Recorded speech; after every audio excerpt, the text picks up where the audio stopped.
Alright, we are back with the latest in a series of quick tips videos here on Sonic Academy. Today I am going to talk to you about the concept of completeness.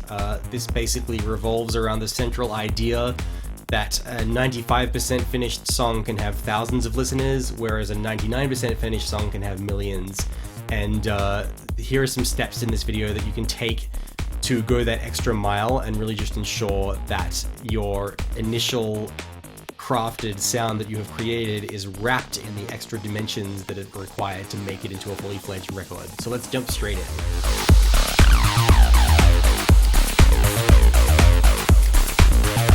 Okay, we have here a project from 2016.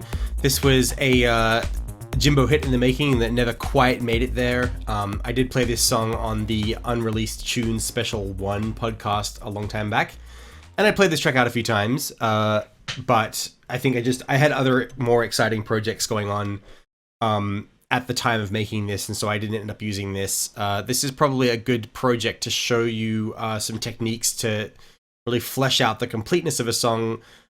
Firstly, because there were a few things that I felt are like a little bit half-baked and a little bit undercooked in this track, but also it's been a few years since I've opened this project and a bunch of stuff was missing.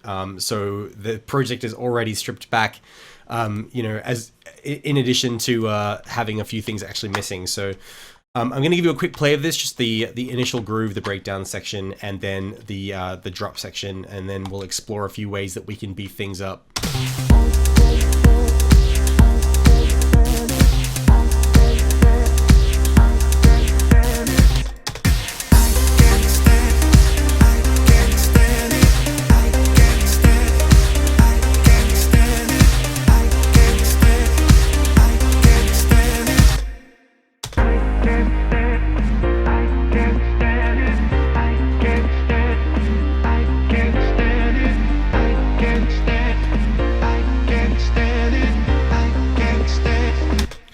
This originally had some more strings and things happening there. This is the drop section.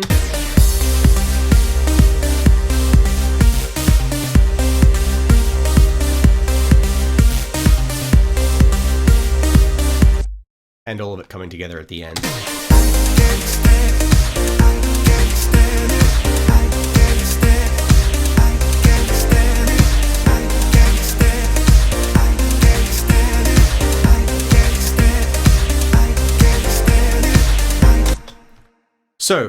So many of the tracks that we get sent do have this kind of feel to it. This is sort of the level of production that has gone into tracks, and getting from this point to a really what feels like a 99 or 100% finished song. Every percent that you inch closer to that exponentially increases the amount of people who are going to check it out.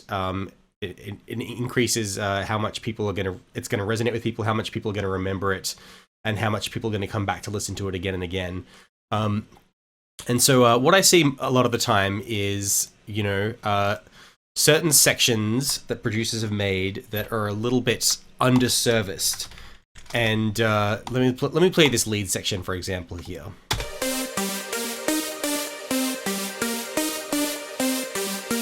And in context.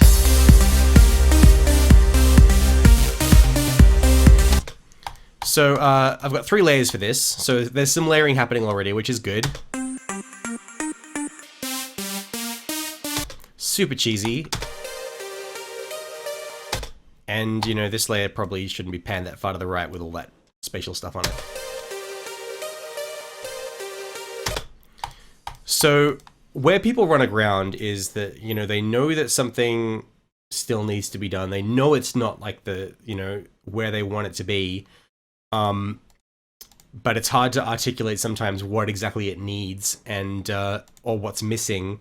And so what people tend to do is they go, okay, this needs to sound bigger, for example. So I'm going to start putting all this stuff on, and I'm going to start like slamming it. I'm going to start, trying to turn this sound into something it's really not. And in the process, it can overcook the sound, and that leads to a song where everything sounds like it's trying too hard. So what I tend to do instead nowadays is I leave everything exactly where it is, and I leave it in quite a natural state, and then I try and bring in new depths of dimension to wrap around what's already there. And so the way that I do that, the first thing is I identify the complaint that I have about the sound as it currently is. And with this particular sound, it sounds a bit thin to me, it sounds a bit cheesy. Those are my two complaints.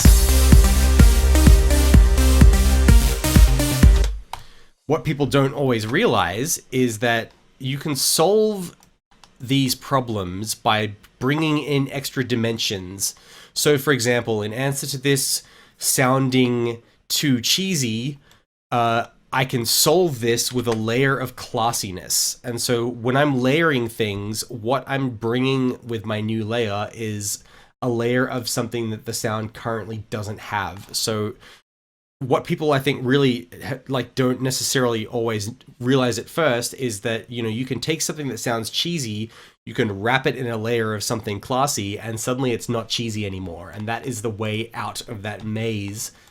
So let me give you an example here. Let me just, I'll use an init patch here on Anna to key in that melody again, because that's all frozen out.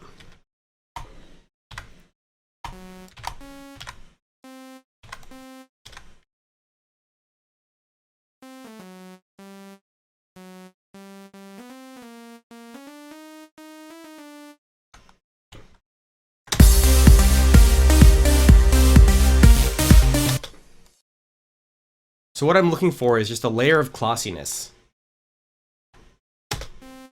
As strange as that sounds.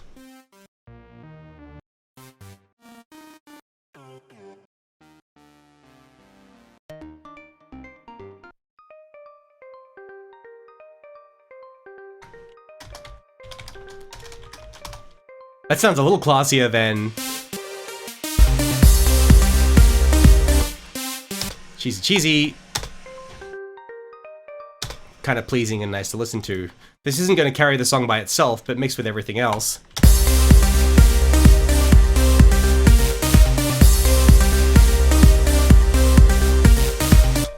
So now that I have one extra layer, I can start to, whatever layer is adding to the whole thing but isn't necessarily carrying it very well, can now start to be pulled back a little bit. It doesn't have to do as much of the heavy lifting. And that is the secret to, you know, creating these synth stacks that really work and blow people away, is that, you know, no one thing is doing too much of the heavy lifting. So I'm going to duplicate this. See if I can add a bit more classiness.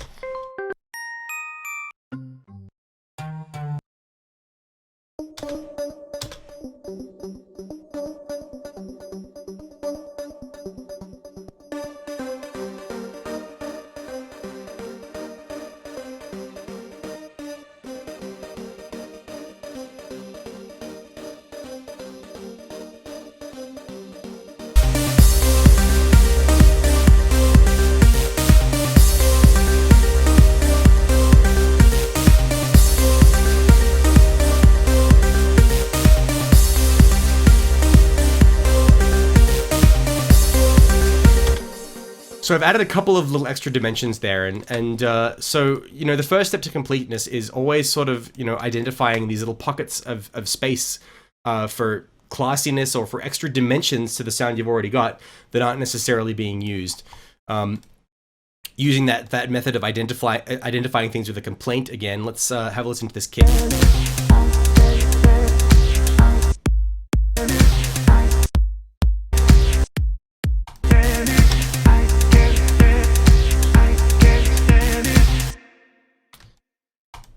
So I'm going to just boil that down to one kick layer because there were 3 kicks playing at the same time.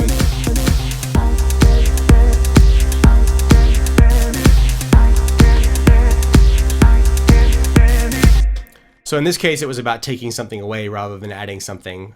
So redundancy is very important as well. Sometimes you've got layers in there that are actually sucking away more energy than they're actually bringing to the table. When I'm looking at my drums, I'm always asking, have I really fleshed this out as much as this can be fleshed out, you know? And so really it is about sort of trying different avenues and, you know, just really, you know, it's so easy to sort of stop like when you're 95% done instead of 99% done with a song. And part of that is actually, you can sometimes be a bit subconsciously scared of what's going to happen if you actually do keep developing this song into a hit, because then, what does that mean for you? If, there can be this sort of fear of success thing going on as well. So now I'm going to get just like a little hi-hat. And so this is all about, I'm looking at the whole project and I'm thinking about like, what haven't I done yet? Or like, what are the blanks that need to be filled in here?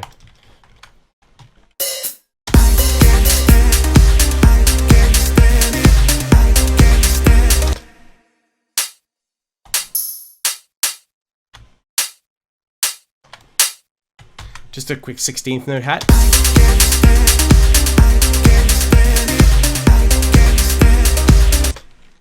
Gonna double that up.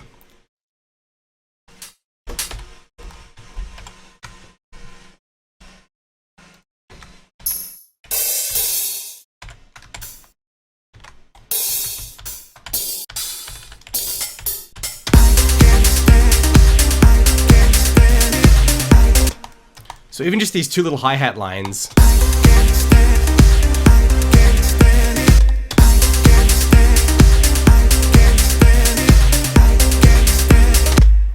So, zooming out a little bit, you can sort of think about the whole song in terms of, being this perhaps baby version of itself that still needs to be wrapped in these extra dimensions to make it into the full record that it needs to be. So we've had a quick look at bringing some extra layers, some extra dimensions to things. My advice to you is to sort of group your song into different sections, and then audit each section. And say if you have a project like this, I'm looking at this. This has sort of 50 tracks in it, and if I was really just like trying to force myself to really push things to go the extra mile, I might ask myself, like, what would this track look like if it were 80 tracks instead of 50? If I had to sort of push myself to come up with that much extra material that isn't going to like overwhelm and overcrowd the mix, what would that look like? And then if I get to that point, I can start stripping things back again if need be, if it's too busy now. But it means that I've actually gone that extra mile, and say, like with this particular project, I would definitely do some more effects on this. Like I would, there is a whole room for an effects section down here of whooshy noises and snare fills and like one-shot incidental effects and stuff like that. So, if you're ever in doubt about, whether your song is finished, I say just try and get it to like 110%, and then, then sort of step backwards. But yeah, those few inches can go a long way. In the next video, we'll be looking at ways that you can lift sounds up in your mix to really bring things out for your track. So stay tuned for that.